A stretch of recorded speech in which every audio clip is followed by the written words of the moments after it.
Zexithara stood in front of the great wall of screens in his study, watching the dancing lights of distant stars. Each point of light represented a world he had studied, a war he had documented, a species he had understood. For 300 years, he had been the Valdrani Empire's greatest military historian. He knew war better than anyone alive. The Valdrani were the strongest species in known space. Their ships were faster, their weapons more powerful, their soldiers better trained. Zexithara had watched them defeat 47 different alien races. Each victory had been predicted, planned, and executed with perfect precision. War, he believed, was a science that could be understood and mastered. His office walls were covered with battle maps, tactical displays, and trophies from conquered worlds. The crystalline singing stones from Nexar Prime hummed softly in one corner. A mechanical arm from a defeated synthesis warrior hung above his desk. These were reminders of his expertise, proof that he understood how every species fought and why they always lost to the Valdrani. Today brought news of a new species. Humans, they were called. Young, barely 3 centuries in space, scattered across only a dozen worlds. Zexithara read the preliminary reports with mild interest. Their technology was primitive. Their ships were slow and clumsy. Their weapons were outdated by Valdrani standards. They had no unified government, just a collection of separate colonies that barely worked together. Another easy conquest, he muttered, filing the report with hundreds of others like it. But High Command had different plans. They wanted Zexithara to observe this campaign personally. Study them, General Korv had ordered. Learn their weaknesses. Document their defeat. Add them to your collection. Zexithara found the assignment almost insulting. What could he possibly learn from such a primitive species? The Valdrani had defeated races far more advanced than these humans. The Nexari had weapons that could crack planets. The Hive Collective could produce 1 million soldiers in a single day. The Synthesis had mechanical bodies that felt no pain and knew no fear. All had fallen before Valdrani might. Still, orders were orders. Zexithara packed his research equipment and boarded the observation ship Talon's Edge. The vessel was small but powerful, designed to watch battles from a safe distance while recording every detail. It would be his mobile laboratory for studying human military behavior. The journey to human space took 6 days. Zexithara spent the time reviewing what little information they had about humans. They were a carbon-based species similar to the Valdrani in basic biology. They breathed oxygen, drank water, and ate organic matter. Their lifespan was short, barely a century at most. They reproduced slowly and took years to mature. What puzzled him were the scattered reports about human history. Before they reached space, humans had fought constantly among themselves. Not just occasional border disputes or resource conflicts, but massive wars that killed millions of their own kind. They had weapons capable of destroying their entire planet, yet somehow they had survived and reached the stars. Primitive and self-destructive, Zexithara noted in his journal. Typical of a young species. They will likely surrender immediately when faced with superior force. The Talon's Edge arrived at the edge of human space near a world called New Denver. It was a farming planet home to about 2 million humans, perfect for demonstrating Valdrani power without wasting too much ammunition. Admiral Vextar commanded the Valdrani battle fleet. 12 heavy cruisers, 36 destroyers, and countless smaller ships. More than enough firepower to level every city on New Denver twice over. The humans had maybe 6 ships in the area, old and poorly armed.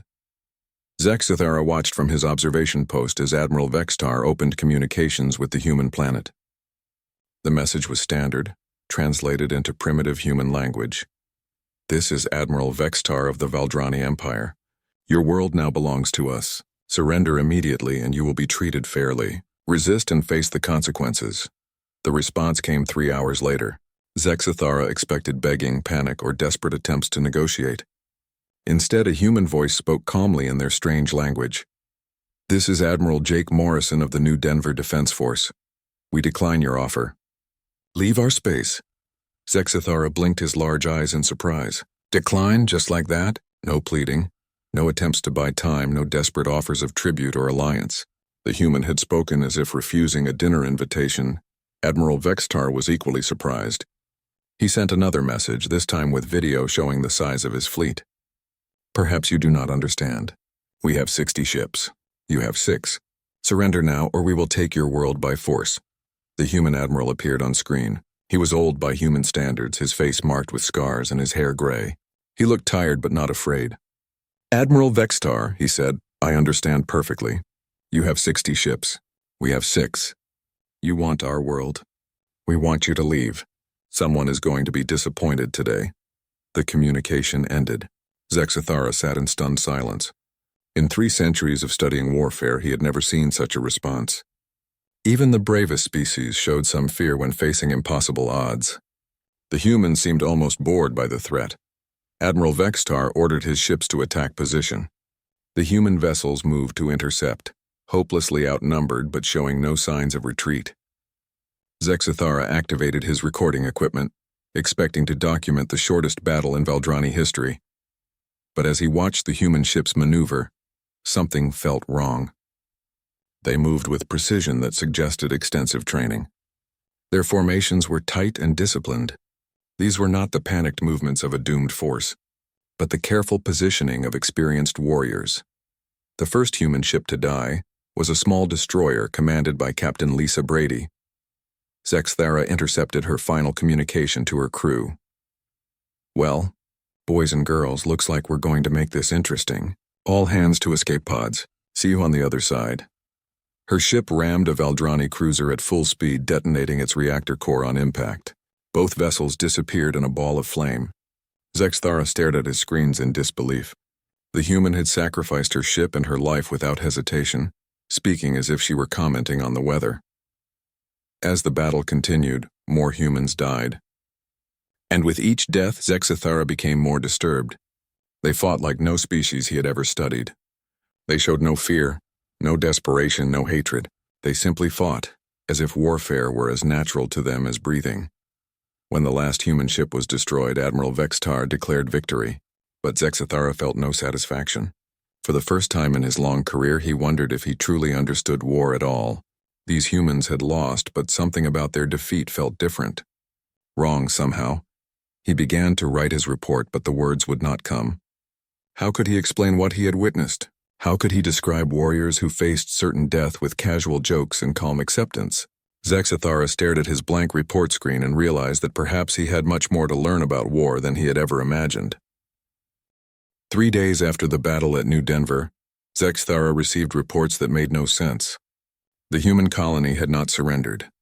Despite losing their entire defense fleet, they were refusing to submit to Valdrani rule. Admiral Vexatar was furious. He had given the humans time to see reason after their military defeat. Instead, they had sent another message. "Our answer remains the same. Leave our space." Zexathara studied the orbital scans of New Denver. The planet looked peaceful from space. Farms stretched across green continents. Cities sparkled with lights. Transport ships moved between settlements. Nothing suggested a world preparing for war. But then the attacks began. The first incident happened when a Valdrani supply ship tried to land at New Denver's main spaceport. As it approached the landing pad, the entire facility exploded. The ship crashed into the burning wreckage, killing all crew members. Investigation showed that the humans had packed their own spaceport with explosives and detonated it rather than let the Valdrani use it. Admiral Vextar ordered troops to secure the planet's other spaceports. They found nothing but empty buildings and more explosives. The humans had destroyed their own infrastructure to deny it to the enemy. "This makes no tactical sense," Zexathara muttered as he watched the reports. "They are destroying their own ability to receive supplies or reinforcements." But the humans were not finished. 2 days later, a Valdrani patrol ship disappeared near the edge of the system. Search teams found only debris and a message buoy broadcasting human music. The song was something called "Fortunate Son," and the humans seemed to find it amusing. More ships began vanishing, not destroyed in battle but simply gone. Zexathara analyzed the disappearances and found a pattern. The humans were using small, fast ships to attack lone Valdrani vessels. They would strike quickly and retreat before reinforcements could arrive. The most disturbing incident came when the Valdrani tried to establish a base on New Denver's moon. Commander Ryan Clark led a team of human soldiers in an assault that should have been impossible. They used mining equipment to tunnel into the base from below, planted explosives throughout the structure, and escaped before anyone knew they were there. Zexathara watched the security footage in amazement. The humans moved through the base like they had been there before. They knew exactly where to place charges for maximum damage. They disabled security systems with casual efficiency. Most shocking of all, they completed their mission without killing a single Valdrani soldier. They could have murdered everyone, Zexathara noted in his report. Instead, they gave warning and allowed evacuation. Why show mercy to an enemy? The answer came in intercepted human communications. The soldiers were not trying to kill for the sake of killing. They were trying to send a message. We can reach you anywhere. We can destroy anything you build. You cannot hold what you cannot defend. Admiral Vextar responded with typical Valdrani tactics. He ordered the bombardment of 3 human cities to demonstrate the cost of resistance. The attack killed 50,000 humans and left vast areas in ruins. Zexathara expected this to break human morale. Every other species had surrendered after such demonstrations of power. The humans had a different response. Within hours of the bombardment, Valdrani supply convoys throughout the system came under attack, not just the ships but the routes themselves. The humans had somehow learned the timing and location of every supply run. They struck with precision that suggested extensive intelligence gathering. Captain Lisa Rodriguez led one such attack against a convoy carrying food and medical supplies to Valdrani forces. Instead of destroying the ships, her team disabled them and stole the cargo. Then they broadcast a message to Admiral Vextar. Thank you for the donations. Our hospitals appreciate the medical supplies. Zexathara found himself spending hours analyzing human tactical communications. They spoke in codes and references he could not understand. Someone named Murphy was frequently mentioned, along with something called Murphy's Law. When he finally decoded it, the message was disturbing. Anything that can go wrong will go wrong. The humans were planning for failure. They expected their missions to go badly and prepared accordingly. This was unlike any military thinking Zexathara had encountered. The Valdrani planned for success and overwhelming victory. The humans planned for disaster and adapted when it happened. Colonel Amy Patterson demonstrated this philosophy during an attack on a Valdrani communication station. Her original plan called for a quick strike and retreat. When Valdrani reinforcements arrived early, she improvised. Instead of withdrawing, she led her team deeper into the facility and broadcast false orders to Valdrani ships throughout the system. For 6 hours, Valdrani vessels received contradictory commands that sent them flying in circles. Some ships were ordered to attack their own allies. Others were sent to defend empty space. The confusion was so complete that Admiral Vexathara had to shut down all communications and rebuild his command structure from scratch. What bothered Zexathara most was how the humans fought. They showed no anger, no hatred, no desire for revenge. Even after the bombardment of their cities, they remained calm and focused. They spoke to each other in casual tones as if they were discussing farming or weather instead of warfare. He intercepted a conversation between 2 human pilots before a dangerous mission. Lieutenant Ben Torres was telling jokes to Major Katie Lewis as they prepared to attack a heavily defended Valdrani position. They laughed about old movies and complained about the quality of military food. Only at the very end did they briefly discuss the mission itself. Stay safe out there, Torres said. You too, Lewis replied. See you for dinner if we make it back. They spoke as if death were just another possibility to consider, like rain or equipment failure. Zexathara had never encountered such casual acceptance of mortality in any species. The pattern continued for weeks. The humans never won a major battle, but they never truly lost either. They gave ground when they had to, struck back when they could, and always made the Valdrani pay a price for every small victory. Most disturbing of all, they seemed to be learning. Each attack was more sophisticated than the last. They adapted to Valdrani tactics faster than the Valdrani could adapt to theirs. It was as if they had been fighting this kind of war their entire lives. Zexathara began to suspect that he was witnessing something new. These humans did not fight like any species he had studied. They did not fight for territory or resources or glory. They fought as if they had no choice, as if warfare were simply a part of their existence. He started reading human historical records that had been captured during the initial assault. What he found disturbed him more than anything he had witnessed in battle. These creatures had been fighting wars for their entire history. Not occasional conflicts, but constant, endless warfare against everything. Their environment, their climate, other species on their planet, and especially each other. They had survived ice ages that would have killed most species. They had endured plagues that should have made them extinct. They had fought wars with weapons that could destroy their entire world. Yet somehow they had not only survived, but thrived. As Zexthara continued his observations, a terrible thought began to form in his mind. What if the humans were not fighting desperately because they were losing? What if they were fighting calmly because this was normal for them? What if they were holding back? The war entered its third month, and Zexthara watched the situation spiral beyond anything he had seen before. The humans were not just resisting the Valdrani invasion, they were turning it into a nightmare.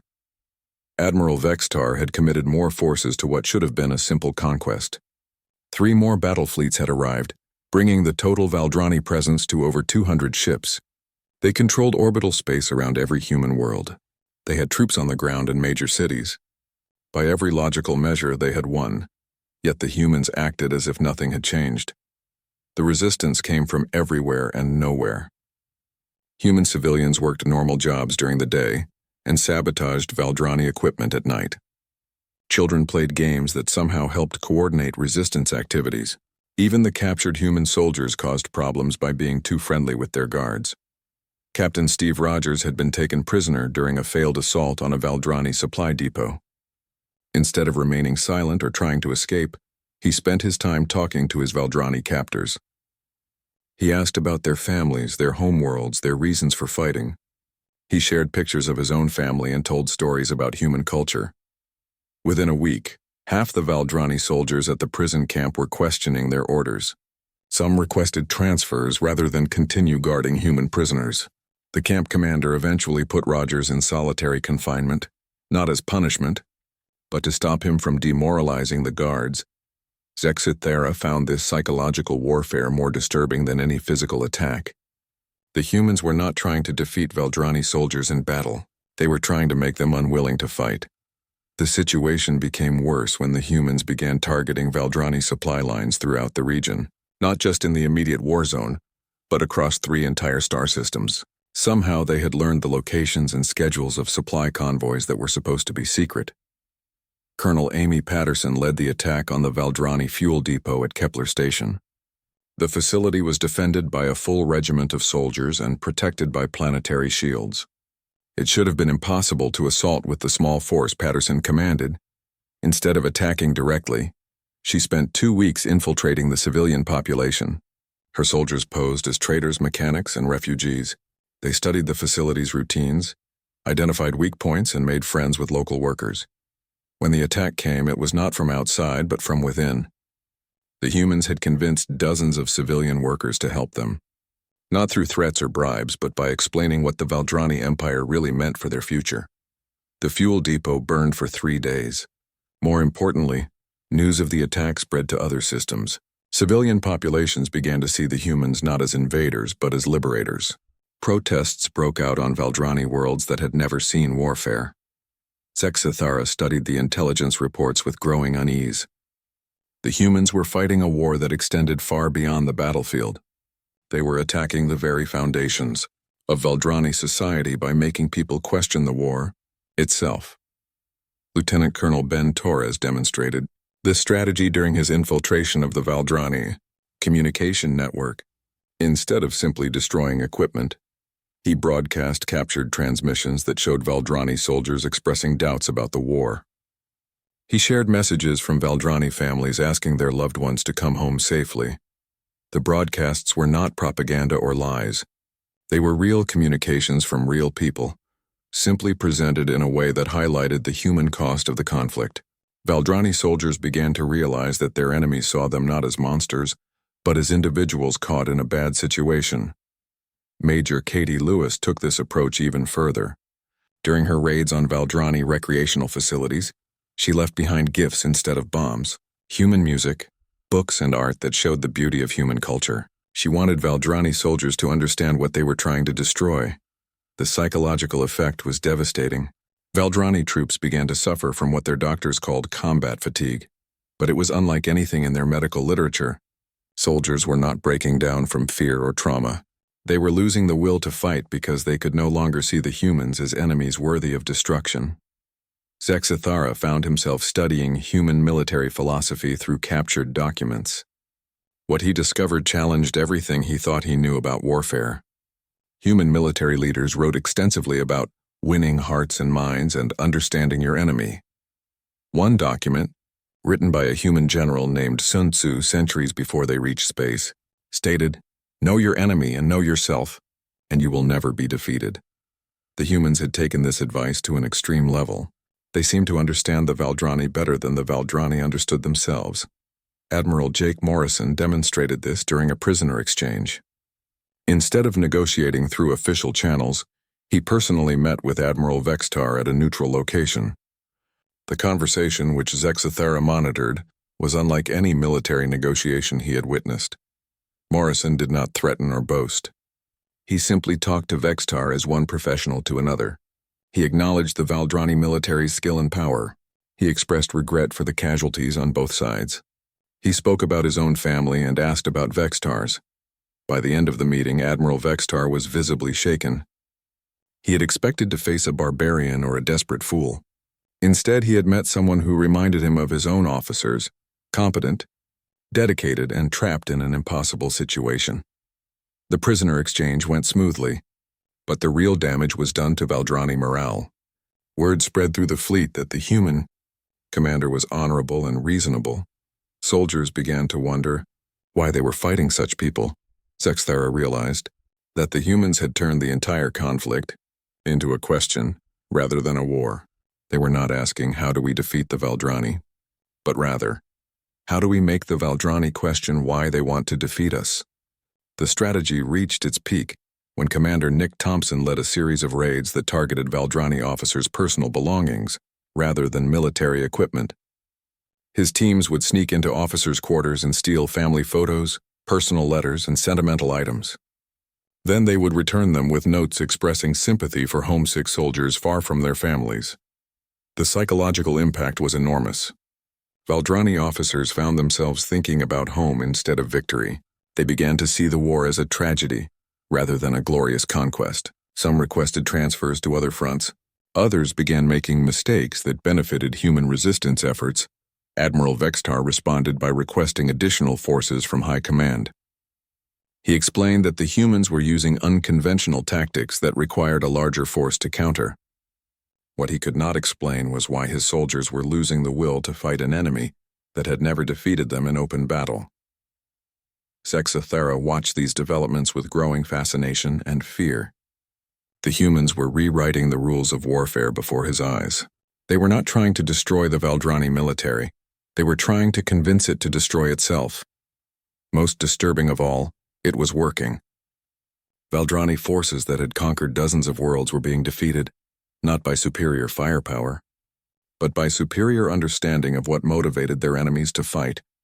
As he prepared his daily report, Zexithara found himself questioning his own expertise. He had studied warfare for 3 centuries, but he had never seen anything like this. The humans were not just fighting a war. They were conducting a massive psychological experiment with the Valdrani Empire as their test subject, and they were winning. The moment that changed everything came on day 93 of the war. Zexithara was reviewing routine intelligence reports when an urgent message arrived from high command. Admiral Vextar had requested permission to demonstrate Valdrani power by bombarding Earth itself. The plan was simple and brutal. Orbital bombardment of major population centers would kill millions of humans and break their will to resist. It was a tactic the Valdrani had used successfully against dozens of other species. High Command approved the operation immediately. Zexithara felt a strange unease as he watched the Valdrani fleet move toward Earth. For months he had observed human behavior that defied all military logic. The humans had shown remarkable restraint even when facing overwhelming force. They fought hard but never with true brutality. They killed when necessary but showed mercy whenever possible. What would happen when that restraint was removed? The bombardment began at dawn on Earth's eastern continent. Valdrani ships targeted major cities with precision strikes designed to maximize casualties, while leaving infrastructure intact. The attacks were calculated to create terror without destroying anything useful to future Valdrani occupation. New York was hit first. The city of 8 million people disappeared in a flash of plasma fire. London followed 30 minutes later, then Tokyo, Mumbai, and Sao Paulo. In 6 hours, 17 major cities were reduced to radioactive craters. 2 million humans died in the bombardment. Among them were the families of most human military leaders, including Admiral Morrison's wife and daughter, Colonel Patterson's parents, and Major Lewis's 2 young sons. Zexithera monitored human communication channels, expecting to hear panic, despair, or desperate offers of surrender. What he heard instead chilled him to his core. Silence. For 12 hours after the bombardment, human military communications went completely quiet. No chatter between ships, no coordination of resistance activities, no casual jokes or friendly conversation. The humans had simply stopped talking. When communications resumed, everything had changed. Admiral Morrison's voice was different when he finally spoke.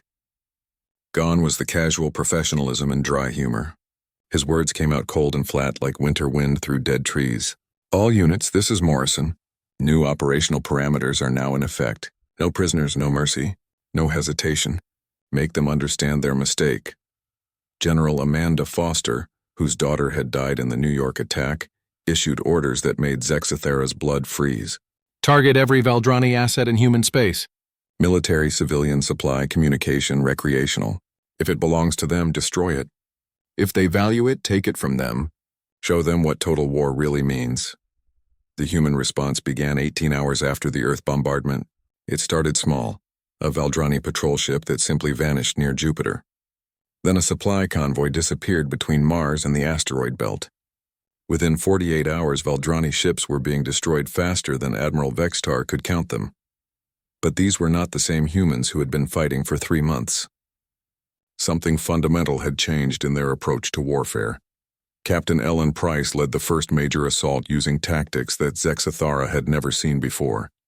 Her ships appeared behind Valdrani lines using some form of stealth technology that made them invisible to sensors. They struck without warning and disappeared before reinforcements could respond. The technology should have been impossible. Human ships were primitive compared to Valdrani vessels, yet somehow they were moving through space undetected, appearing and vanishing like ghosts. Commander Nick Thompson demonstrated the new human approach during an attack on a Valdrani supply base. Instead of the careful, limited strikes they had used before, his forces utterly destroyed the facility. Every building was leveled. Every piece of equipment was melted to slag. Every data file was erased. When Valdrani rescue teams arrived, they found a message written in their own language across the ruins. You wanted total war. This is what it looks like. The pattern spread across all human forces. The psychological warfare continued, but now it carried a different message. Instead of trying to make Valdrani soldiers homesick, humans began broadcasting recordings of the Earth bombardment. They wanted their enemies to see exactly what had triggered this change in their behavior. Colonel Sarah Mitchell led ground forces that moved through Valdrani positions like death itself.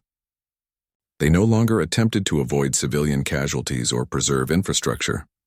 They struck at anything connected to the Valdrani military, including supply lines that ran through civilian areas. The humans had stopped fighting like they were trying to win a war. They were fighting like they were trying to teach a lesson that would never be forgotten. Major Linda Hayes coordinated strikes against Valdrani communication networks throughout the region. But instead of simply jamming signals, her teams hijacked the networks and used them to broadcast footage of destroyed human cities. Every Valdrani soldier was forced to see the results of their admiral's decision. The psychological impact was devastating, but not in the way Zexithara had expected. Instead of guilt or remorse, many Valdrani soldiers began to feel fear. Not fear of death in battle, but fear of what the humans had become. Dr. Richard Stone, a human xenobiologist who had been captured early in the war, was released during a prisoner exchange. His debriefing provided insight into the change in human behavior. We tried to be civilized, he explained to his captors. We tried to limit casualties and preserve life. You made it clear that you only understand force, so now we speak your language. The most disturbing incident came when Admiral Vextar attempted to negotiate a ceasefire. He opened communications with Admiral Morrison, expecting to discuss terms for human surrender after the demonstration of Valdrani power. Morrison's response was broadcast on all frequencies, so every ship in both fleets could hear it. Admiral Vextar, you killed my daughter. You killed 2 million of my people to make a point. I understand your point perfectly. Now let me make mine. What followed was the most coordinated military assault Zexathara had ever witnessed. Human ships attacked Valdrani forces simultaneously across 12 star systems. They struck supply lines, communication networks, and military installations with precision that suggested months of planning. Most shocking of all, they revealed weapons and capabilities they had kept hidden throughout the war. Ships that could move faster than light without using jump drives. Weapons that could destroy entire vessels with single shots. Defensive systems that made human ships nearly invulnerable to Valdrani attacks. Zexathara realized with growing horror that the humans had been holding back. Everything he had observed for 3 months had been humanity fighting with restraint, trying to minimize casualties and preserve the possibility of peace. Now he was seeing what humans looked like when they decided that peace was no longer possible. The Valdrani fleet, which had seemed invincible just days before, began to crumble, not from overwhelming force but from the systematic destruction of everything they needed to maintain their position. Fuel, food, ammunition, spare parts, communication equipment, all of it disappeared under human.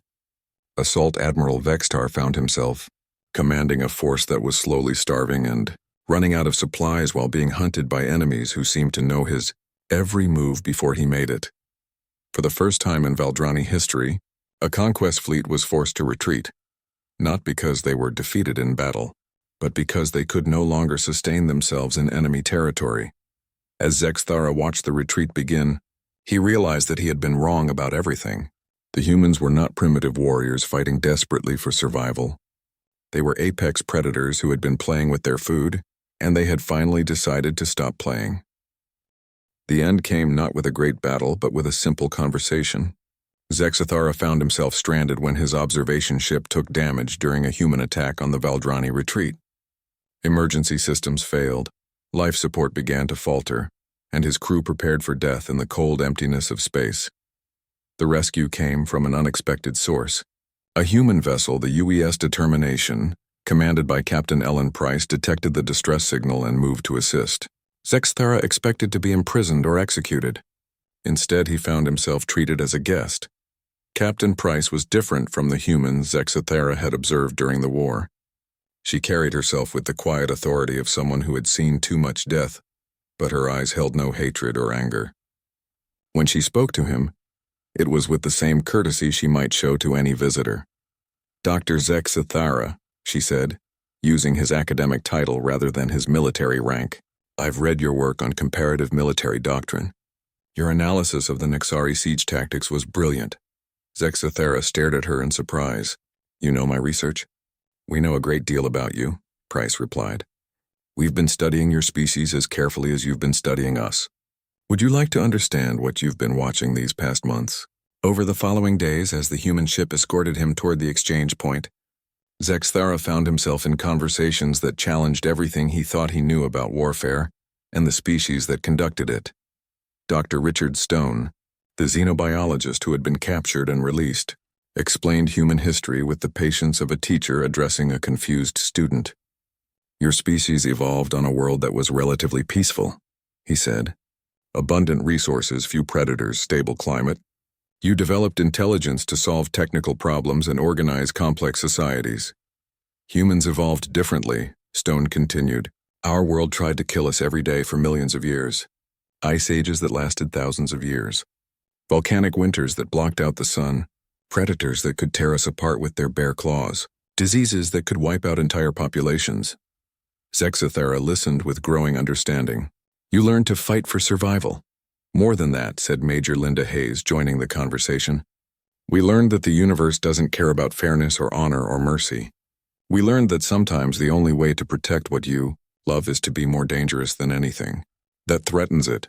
Captain Price showed him recordings of human history that had been captured during the early stages of the war, videos of humans rebuilding cities after natural disasters, footage of rescue workers running toward danger to save strangers, documents describing how humans had eliminated diseases, prevented famines, and avoided nuclear war through cooperation and determination.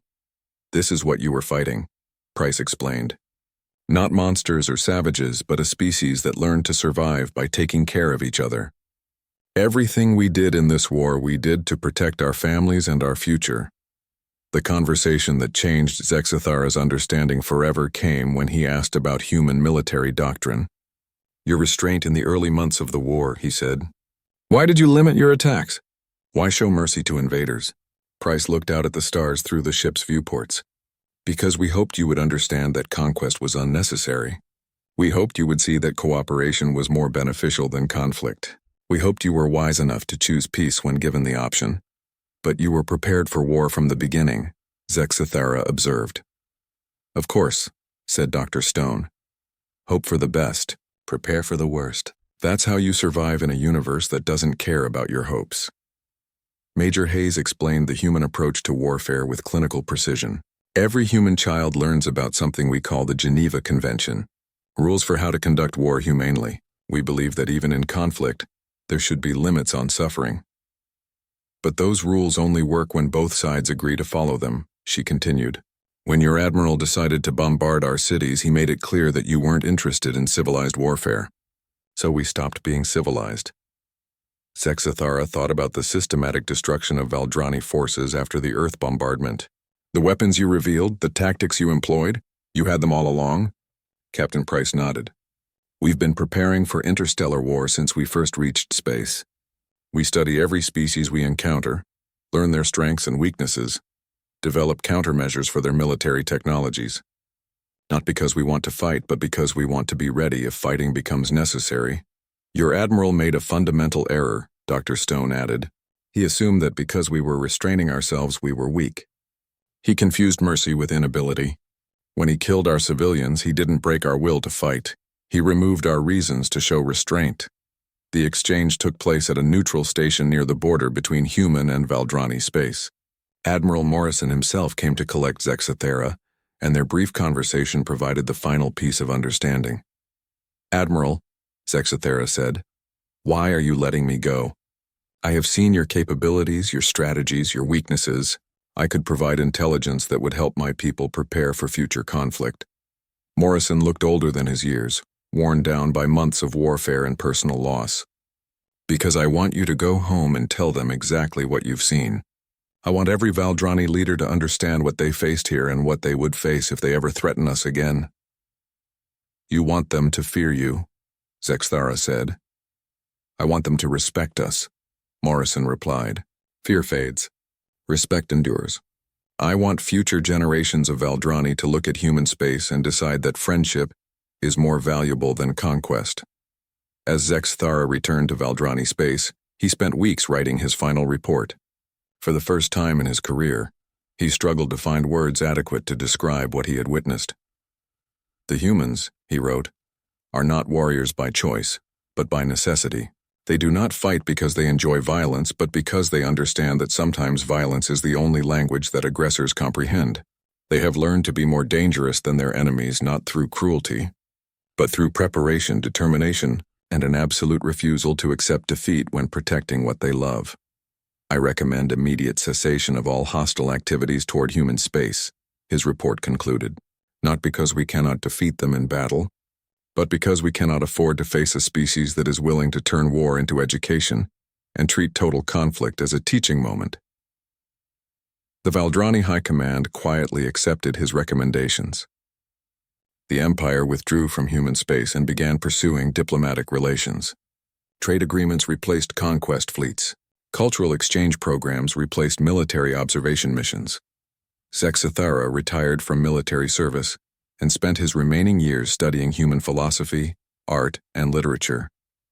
He wanted to understand how a species capable of such devastating warfare could also create such beauty and meaning.